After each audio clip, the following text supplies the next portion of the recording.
a test. Say to your neighbor, tithing is a test.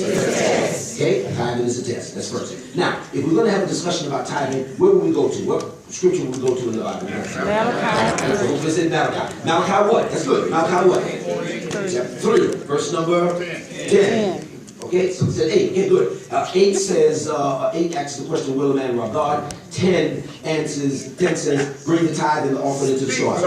That would be the worst place to start on tithing. And the reason why that would be the worst place to start on tithing is because Malachi is a prophetic book. And in the book of Malachi, when it talks about tithing, it's not talking to the church. It's talking to the preachers who've been stealing the money that's been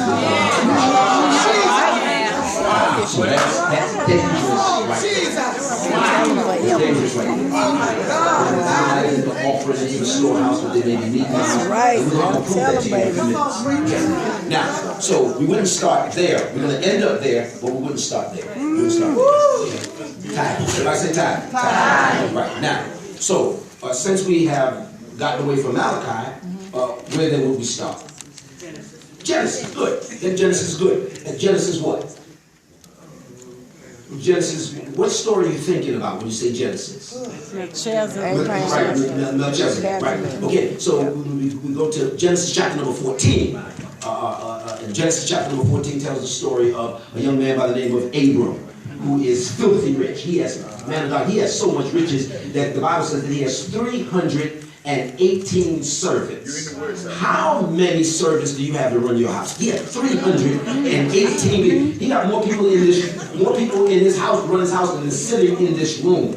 The day-to-day activities was ran by 318 individuals, and the story goes that a war broke out, and they went and they snatched his brother Lot and their wives and their children, and they held them captive in a land on the other side of Sodom. And one of the servants had gotten away and disclosed where they were at, and he brought them all into the household, sat down in front of them, and taught his servants spiritual warfare. The Bible said he divided himself amongst his servants, and they went and they defeated 5 kings, 5 countries, and 5 armies. So they came back with 15 streams of wealth.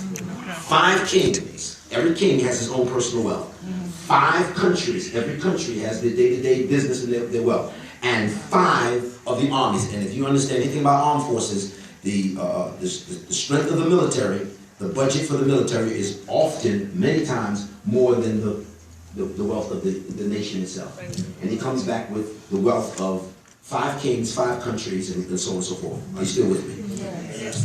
When he gets into place and into position, he goes to Melchizedek. When he goes to the high priest, the Bible says he has no pedigree. He has no beginning. He has no end. The Bible is depicting unto us that he is a type of Christ, and many theologians actually believe that he's the embodiment of Christ in the Old Testament. You know, because the Bible says, "Behold, I come in the volume of the book." Where Christ does not show up, the book is illegitimate. Christ is in every book of the Bible, but he's in the book in different ways, under different titles. Are you with me here?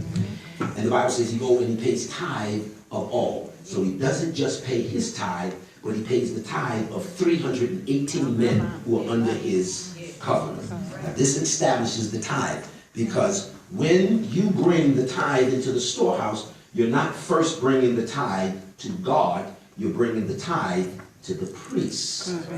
The priest, the pastor, is the only one that has the authority to receive the tithe and to do what? And to offer the tithe up. Maybe you didn't read the text. Let's go to Genesis chapter number. And I was going to even preach on that, but since you're looking at me funny, and I don't want to be a lion in you, let's go to Genesis chapter number 13. Oh, no, we got to go to Hebrews. I think it's Hebrews 5. It's Hebrews chapter number 7, verse number 8, I believe it is. Hebrews 7 and 8, or 8 and 7. Let's try 7 and 8 first. I'm not even prepared for that. Who has it? Who has it? Who has it? Anybody got Hebrews? Okay. And you got 7 and 8? What does it say? And every man that died received tithes, but there he receiveth them of whom it is witnessed that he liveth. Go to, what verse that? That was verse number 8. Verse number 8. Go to verse number 6. But he whose descent is not counted from them received tithes of Abraham, and blessed him that had the promises. Yeah. And without all contradiction, the less is blessed of the better. And here men that die receive tithes. And here men that died received tithe. But there he receiveth them. So I'm receiving tithe here in this room. Teach Bishop. Go. Of whom is witness that he liveth. Okay, so the priest takes the tithe here, but it's received in heaven. So I take it in this building, but it's received in heaven. Say, come on, let's do it. I take it in this building, and it's received in heaven. And the priest is the only one that can receive it and deliver it to God. So all of you people who say, well, I don't pay tithe in my church, but I split my tithe up and I help out people, you are a crook. And you're cursed. And you show it to you. I told you something, you ain't going to that tomorrow. All right, so now, I don't want to get into that right now. Okay, so let's go back to Abram, right? So Abram now, in Genesis chapter number 14, Abram, he returns from the war and he goes to pay the tithe. Melchizedek is a type of Christ, okay? After he pays the tithe to Melchizedek, Melchizedek said, blessed is you, Abram, the possessor of heaven and earth. So the scripture says this, that when you pay tithe, you become a possessor of heaven and earth. In other words, your tithe ambassadortizes you. I'm making up a word. Your tithe makes you an ambassador of glory and allows you to walk amongst the earth. Your tithe. He said, blessed is he, blessed is Abram, possessor of heaven and earth. So now, when you pay your tithe opens up the windows of heaven and allows you to live on earth as though you was actually living in heaven. Wow. It makes you an ambassador of glory, which means that now all of your need is supplied by God. Even though you work for IBM, your check is signed in glory and processed through IBM. And so when other people get fired, you're still held in position simply because you are able to live in the earth as though you're living in heaven. It opens to you the windows of heaven. Everybody say, the windows of heaven. Come on, with the authority, say, the windows of heaven. This ain't a fire. This is spiritual warfare. You're talking about tithing from a spiritual warfare perspective. Why? Because the Bible also says that if you pay your tithe, you fight demons. If you don't pay tithe, demons fight you. For I will rebuke the devourer for your sake. And the scriptures tells us in Malachi chapter number 1 to verse number 7 what the devourer is. So somebody get that. Malachi chapter number 3 verse number 1. Get it real quickly. So we can see what the devourer is. Turn to them and say, what is the devourer? What is this demon that you're fighting? What is this spirit that is attacking you? What is the spirit that's coming against you? You know, God is a thug. Will y'all share the broadcast? Share this broadcast. God will kill you. I know you don't believe that. All right. So who has it? We got it? 3 and 1. 3 and 1. What does it say? Behold, I will send my messenger. Right. Don't read it like you're preaching. Just read it out. Behold, I will send my messenger. Behold, I will send my messenger. Yeah, there you go. And he shall prepare the way before me. There you go. And the Lord whom ye seek shall suddenly come to his And the Lord who you seek Thank shall y'all for suddenly come to his sharing. Read a little quick. Even the messenger of the Even covenant, the messenger of the covenant. whom ye delight in. Yes. Behold, he shall So the come. Lord that you've been waiting for is about to show up to the temple that you've been worshiping in. And you should be excited to see him, but he's not excited to see you because you've been stealing from him. Malachi chapter number 1. Chapter number 3, verse 1 and 2. Here we go. But who may abide the day of his coming? All right, so who's going to be able to stand the day of his coming? We're waiting for him to come, asking him to come, but when he comes, are we going to be able to handle him? Here we go. And who shall stand when he appears? Yes, For he is like a refiner's fire. So he's like a refiner's fire. He's like a refiner's fire. Okay, so let's deal with this word. Refiner's fire, consuming fire, purifying fire. So he's like a refiner's fire. Now, what's the difference between a purifying fire in the consuming fire. We sing the songs in church. I don't know why we sing this song. Consuming fire, sweet perfume. I don't know why we say that word. Okay? But the issue is, what's the difference between a consuming fire and a purifying fire? Absolutely nothing. Fire is just fire.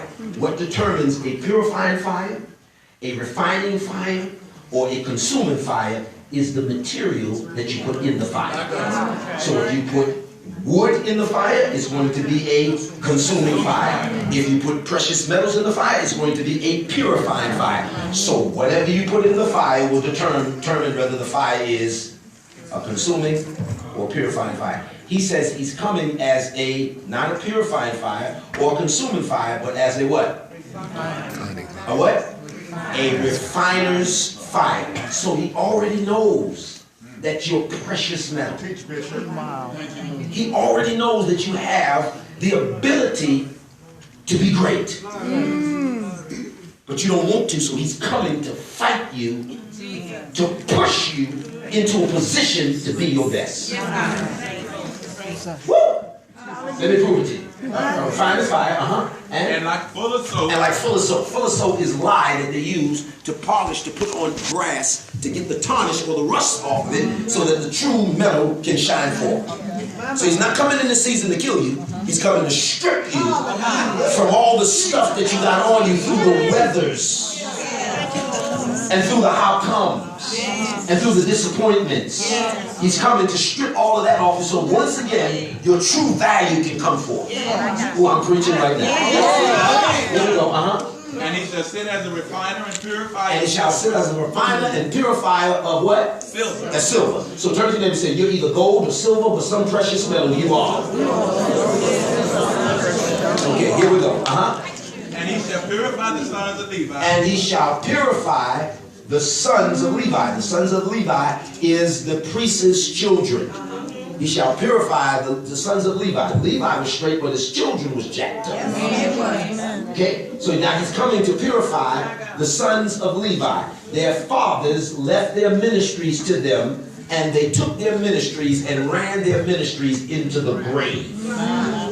So now God has got to come back and straighten out the sons of the men of God. Where are the A.A. Allen sons, the Arturo Skinner sons, y'all in here, the Dad Mason sons? Where are, something is wrong, so the Lord is now coming to the sons, because he was in covenant with their father. Wow. Are you with me yet? Yes. Here we go, And purge them as gold. And purge them as gold, And silver. and silver, That they may offer unto the Lord. that they may offer unto the Lord quickly, An offering in righteousness. offering in righteousness. Now, righteousness means right standing or a right way of doing business. So the business is jacked up. Here we go. Then shall the offering of Judah and Jerusalem. Then shall the offering of Judah, and the offering of Judah is also always the offering of praise. Then the offering of Judah and the offering of Jerusalem be what? Be pleasant unto the Lord. Watch this. Come on, quick. As in the days of old. As in the days of old, And as in the former years. and in the former years. Keep on. And I will come near to you to And I judge come you. there to you to judgment. Now, everybody say judgment. Judgment means what? What does that mean? Doesn't mean that. He said, I will come there to you to judgment. This is to give you a judgment, as if you were in a civil suit and you get a judgment in your favor. It's a ruling partial to you. So after he purifies you, now he's going to judge or appraise your wealth. Touch your neighbor, say it's about to happen to you. Here we go. Watch this here. And I will be a swift witness against the sorcerer. And he said, listen, and after I give you the judgment, I will be a swift witness against the sorcerer. Now, what is a sorcerer? What is a sorcerer? What's a sorcerer?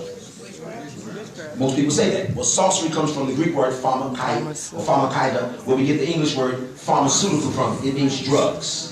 Okay? And it means anything that alters your thinking. Too much eating, too much sex, too much talking, too much Twitter, too much Facebook, too much Instagram. Anything that is overwhelmingly too much that changes your thinking towards the intimacy of the relationship that you have with God. And how many people spend a lot of time changing what you know about God? Here we go. Sorcery, sorcerer, and against the adulterers, and against the adulterers, and against false swearers, and against false swearers, and against those that oppress the hireling in his way, and against your supervisor who refused to give you a raise on your job. Talk good, Bishop. Talk Here we well. go. the widow and the fatherless, The widow and the fatherless. and that turn aside the stranger from his right, My God. and fear not me, saith the Lord of Yes. hosts. Now, these are the demonic spirits that will come against the children of God that tithing shoos away. So your husband dies, and you don't have to run and get married to somebody else to take care of you. Wow. Great day in the morning. Here we go.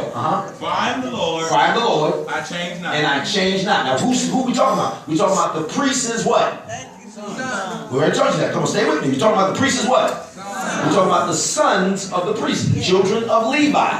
He says, for I am the Lord, and I change not. Therefore, ye sons of Jacob, Therefore, you sons of Jacob are not consumed. He said, listen, had I not promised your father, I'd have killed you a long time ago. The only reason why you are alive right now is because I'm the Lord that changed not, and I promised your father I wouldn't get you. Now, let me say this to all of you in here who have children, and you have children's children, your grandchildren, what have you. The day you got saved, God didn't just save you, but He saved you, your children, your children's children, 4 generations. And even though you don't see it, God said it. Okay, I'm trying this one more time. Even though you don't see it, God said it. And don't give up on what God said. I don't care how much crack and smoke. And how many times they go to jail. When God spoke it, and David picked up on it, he knew it. He said, as for me and my house, we're going to serve the Lord. My salvation is not just mine, but it is will to my children's children's children. Talk, Bishop. Talk well. Yes. Let's take first. even from the days of your Teach fathers, us. Right now, he goes back and said, even from the days of your fathers, you are gone away. you were knuckleheads. Wow. From the day you saw the struggle that your mom and your dad Talk had, to and they us. honored God. Talk. And now you walk away from what they taught you by not honoring God. Wow. We didn't even get to talk about the money part yet. But see, tithing ain't about that. This is about a test. Talk about it. It's covenant. Talk to us. Means go. And have not kept them. You gonna work through today, boy. Return unto me, He said, have not kept them, and he said, return unto me, and I will return unto you, and I will return unto you. saith the Lord The of first hosts. principle of the text of Malachi: tithe cannot be paid. You don't pay tithe. You return tithe. You don't pay it. You what? You return. Tithe is something that you return and not pay. I know the term pay tithe, and I understand that you don't have to change that as long as you know what you're saying. Okay. You don't pay it because it's not yours. All right. That's right. Good. Okay? He said, return unto me, and I will what? Return unto you. And but you say, how? But ye say, wherein shall we return? Wherein shall we return? Then he brings this up. He asks the question. Will a man rob God? So he's asking the question. Will a man rob God? And somebody in the text says, no, anybody gonna rob God. But he said, he turned and said, but yet you have robbed me. He said, well, when have you robbed me? And he said, what? In In the tithe and offering. and an offering. Okay. So now, he said, you robbed me in the tithe and in the offering. Okay. So now we have to go back to the question, what is tithe? Tithe is a test. It's 10 or 10%. Tithe is a whole, so it's 10% of your time, your talent, and your money. And there are many people who will pay money but won't give the time, and will give time but won't give money. And very few people give up their talent. If the lights starts flickering in this building and you go to this church and you are an electrician, 10% of your talent and gifting belongs to the church. So you don't go to the Rev and say, Rev, I'll give you a good price for fixing it. You're supposed to fix it as a tithe to the church. But, you know, That's right. That's right. Because the African American church is real good in employing hirelings. Talk to us, Bishop. Talk to us. I mean, extremely good in employing hirelings. So you don't pay me, I'm out of here. All right. Can we keep on going? Yeah. Okay, hit me. Ye are cursed with a curse, You're cursed with the curse. for ye have robbed me, even this whole nation. You didn't rob me, you robbed me and this whole nation. So who's he talking to? He's not talking to the person who goes to church. He's talking to the guy or the girl who's at the head of that church, who took the tithe Speak, Lord. and did not offer the tithe up to God on your behalf. So you've been paying tithe, but the windows have not opened up because it had not been received in glory. Now watch this here. How does the priest or the preacher steal the tithe? I need to clear it up for you. How does the preacher steal the tithe when the tithe goes to the preacher? Teach us, The Bishop. tithe goes to the Levites. So when you bring the tithe goes to the priest. That the reason why you bring the tithe is so that the temple can be taken care of. So the priest lives off of the tithe. So how does he steal? The priest steals by paying his tithe or bringing his tithe to the same house. The priest is in trouble because every priest must offer their tithe up to a higher priest outside of the house that they're in. This is why Abram went to Melchizedek in order to bring his tithe to Melchizedek, because he couldn't pay the tithe in the church that he went into because he was benefiting from it. So we didn't come to talk about that tonight. That's not the problem. I just wanted to help you with the book of Malachi. Now, Malachi chapter number 1, verse number 6 says, "A son honoreth his father, and the servant his master. If then I be your father, where is my honor? If I be your master, where is my fear? O priests that despise my name." Remember, when you start talking about tithing in the Bible, it's not talking about the general congregation. Now, preachers get up in the pulpit and preach it that way all the time. But most times when the Bible's talking about tithing, he's talking to the elders and the priests alone. That's who he's talking to.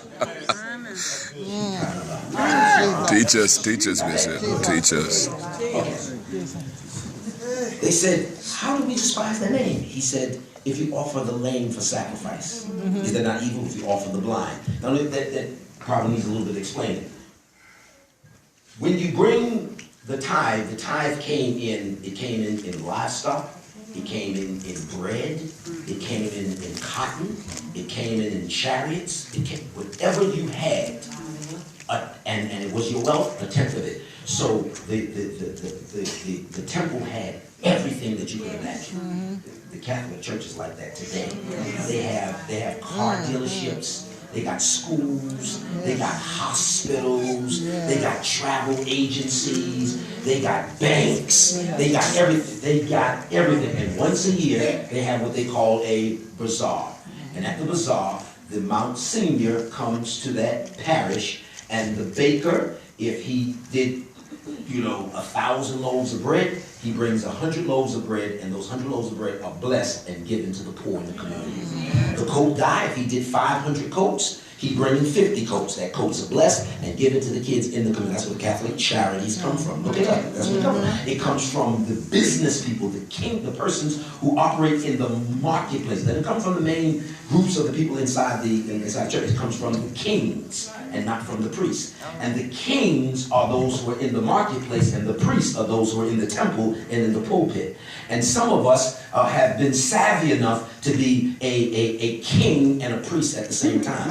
For we preach, but we also have businesses that are outside of the pulpit, like myself. So if the funds don't come in through the pulpit, we're like the Apostle Paul, who made tents. And so the Apostle Paul talks, he says, "I robbed other churches, so I didn't have to take it from my church, because the people in my church did not have it. So when we had a need, I would leave and go and get it and bring it back. And now that we blessed, you won't pay me my money back." That's what he said. Wasn't not the ops that tread out before you go.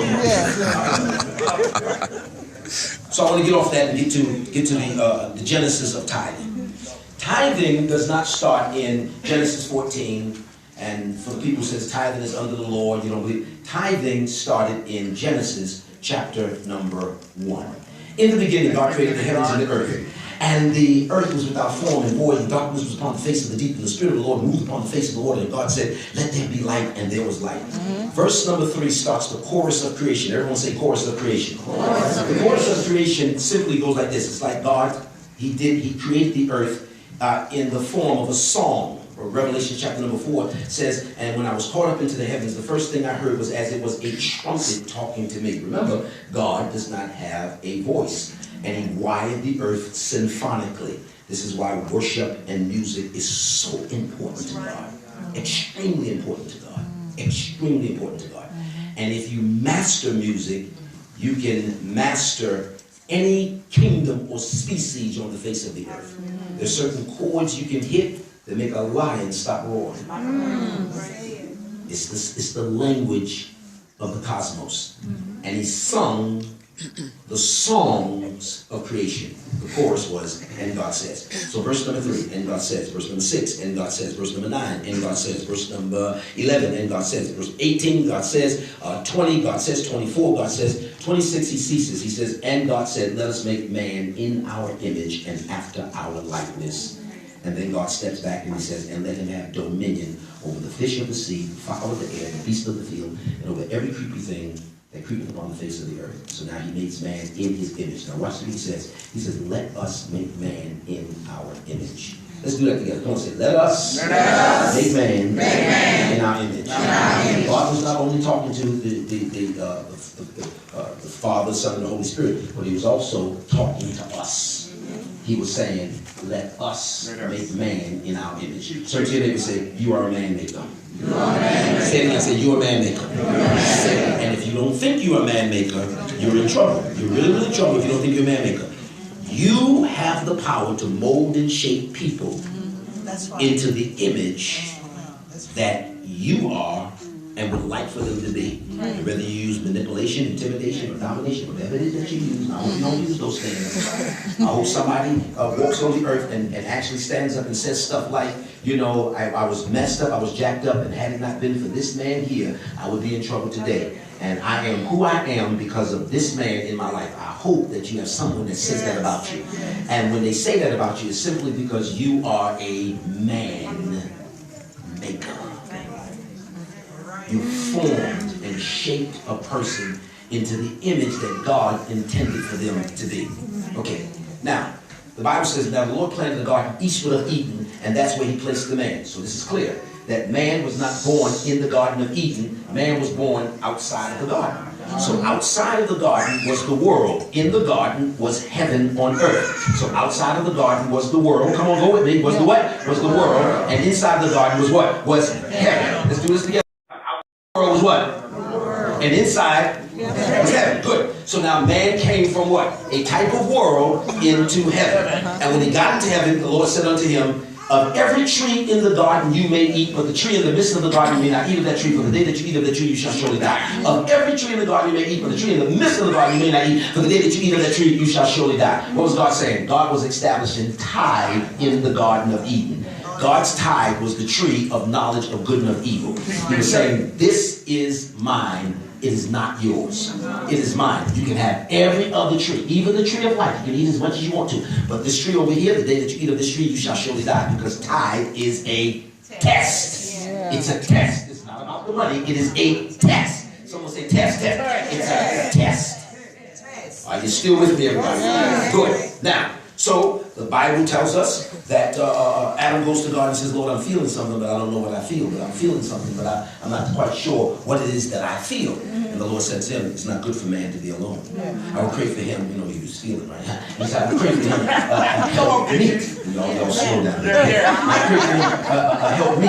And so he says, but Adam, you know, I stopped calling things into existence on the day that I made you, when I gave you the authority to speak things into existence. So what I would like for you to do is take all these animals and name them for me. And if you see anything that you like, pick one for yourself. So the Bible says that Adam began to name all of the animals, and after he named all of the creatures, he says there was still found no suitable mate. Yeah. for Adam. So this is clear that while Adam was calling the animals into existence, God was testing to see that if he was going to hook up men with giraffes, men with animals. Watch what the Bible says. The Bible says, I will create for him a helpmeet. Yes. Then he said, Adam, name the animals. So while Adam was naming the animals, God was standing on the side, and he says, after all the creatures was named, he said there was still found no suitable mate. He said no suitable mate. The word suitor, that's the word suitor, means wife. There was none in the kingdom that he was calling into existence that he could wife up.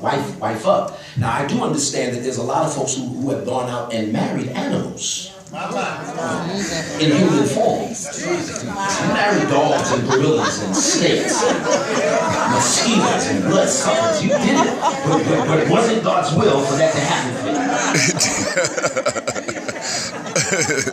When Adam got finished naming all of the creatures, Adam went to sleep. And when Adam woke up, Adam said, this is bone of my bone and flesh of my flesh. She shall be called what? She shall be called woman. She shall be called woman. And the Lord said, whoa, this is wonderful. And the Lord said, well, let me put some on. He said, no, she's naked. And leave her just like she is. And I'm not ashamed of it. Boy, you slow down here. So, chapter number 3. Now the serpent was more subtle than any of the beasts of the field which the Lord God had created. And the serpent said unto the woman, he said, woman, can't you eat of all the trees in the garden? She said, I can eat of all the trees in the garden, but the tree in the midst of the garden, I cannot eat of the tree, but the day that I eat of the trees, or even touch it, I shall die. The serpent stood back and said, wait a minute here. There's some false doctrine here. Adam is a bad pastor, and he was. Adam wasn't a great pastor. He might have been a good husband, but he wasn't a great pastor. Because Adam jacked it up from the beginning. Yes, it did. They want to blame it on Eve, but Adam jacked it up from the beginning. Because nowhere in the text did God ever say, don't touch it. He just said, don't eat it. And when the serpent heard that she had stuff put into the Bible that wasn't in the Bible, now he caught her. You see, there's a scripture in the Bible that says, any woman praying or prophesying with the head uncovered dishonor the head. You go in the classical Pentecostal church, you know what they tell you, right? You know what they have. Doily. Any woman, the women keep their silence in the church, but they're not permitted to speak. You hear that in the classical Pentecostal church, what that mean? No women preaches, right? That's what that means. It don't mean that in the Bible. The Bible's not saying that. That's what they're saying it means. And so now you have all of this division where women can't preach. And if you Deuteronomy 22:5 said, a woman wear that which pertains to a man, neither shall a man put on a woman's garment. They say that means pants. And so, you know, there was no, when that scripture was written, everybody was in skirts. Pants hadn't even been invented. We talk about that. But yet, people keep on throwing things in that cannot be found in God's speaking it out of his spirit. And so he's got her over there. And the Bible says when she saw that the tree was pleasant to the eye, a tree designed to make one wise and good for food, she ate it, gave it to her husband, and their eyes were open and they knew that they were naked. Question number 4, when did they know they were naked? See, you said when they sinned, they always knew they was naked. Well, at the beginning of the text, it said they knew it was naked, not ashamed. So that know is different from new. In Genesis chapter number 4, it says, and Adam knew Eve again and bore unto him Seth. The word knew means sexual intimacy. So something happened in the presence of this serpent that caused them to become ashamed of the intimacy that they once had between each other. Out of all of the brilliance that the tree of knowledge of good and of evil had, Apple iPhone was in that tree. These fans was in that tree. The keyboards was in that tree. These every bit of technology was in that tree. And all they could come up with is how to snatch leaves off the tree, sew them together, and make aprons to cover their private parts. And in order to do it, they had to disconnect the tree from a life-giving source and sap. So they pulled the leaves off the tree green, sewed them together green, wore them green for about 4 or 5 days, and then it started turning brown and crumbling.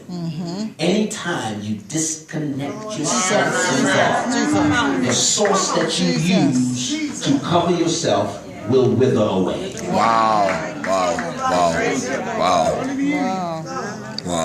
So the Lord goes to Adam, and he says, Adam, Where art thou? He's asking Adam where he is, not his location. He's asking Adam his mindset. I want to say that. He says, that heifer of a woman that you gave me, she done messed me up and so on and so forth. Threw her under the bus, drove the bus over her, put all kinds of skid marks on her. And God said, well, I'll come back and talk to you in a little while. Woman, what is the deal? She turned around, she says, Lord, I want to tell you what happened if you would just give me a few minutes. What's the problem? She said, it's the serpent that beguiled me.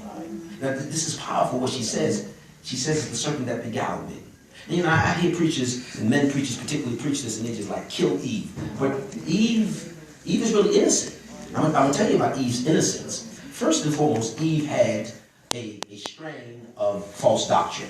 God had never told her not to touch it. So now, they never told her not to touch it. So now when she touched it and nothing happened, it did something psychological for her. Because he said, if I touch it, and I touched it and nothing happened, then if I eat it, nothing happened. And remember, she touched it and nothing happened, and she ate it and nothing happened. It only happened when she gave it to her husband, who the command was given to. That's right. He was the receiver of the tithe and the only one that could offer it up. No one else could offer it up. She wasn't there when God spoke that word to them. That was between the covenant Teach, Bishop, teach. and God. Wow.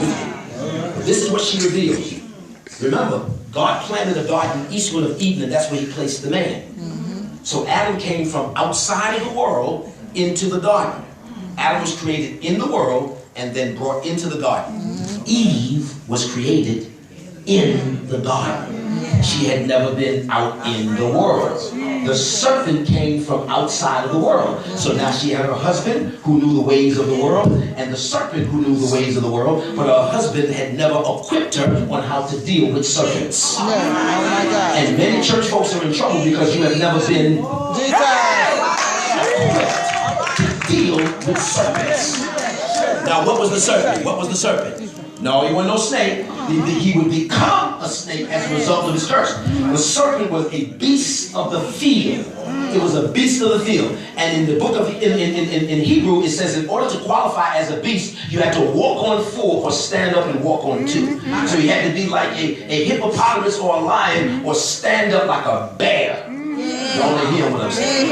And as a result of his curse, he lost his legs and his hands and slithered away. And so there are those of you, glory be to God, who married a serpent. And now you're inside the church, and it's our job as spiritual leaders to teach you how to train your serpent so he never becomes a snake. You are jacked up by marrying a serpent. So now our job is to teach you how to keep him from becoming a serpent. And if he ever becomes a serpent, you'll never have a day of peace in your own house. If he ever becomes a snake, you'll never have a day of peace in your own house. And so the Lord now spoke to them. He said, with your jacked up selves, and God goes, and what does God do? He slays a lamb himself, and he makes garments for them. So what happens? What happens? The representation of resurrection and salvation is depicted in the Garden of Eden. They leave the Garden of Eden wearing lamb skins. Christ is the lamb that was slain before the foundation. I wish I was preaching to the church. Before the foundation of the world. Now he puts them out of the garden. The reason why he puts them out of the garden is that he wants to display before them his grace. His grace. Because there's a tree in the garden called the tree of life. And Adam and Eve are in a fallen state.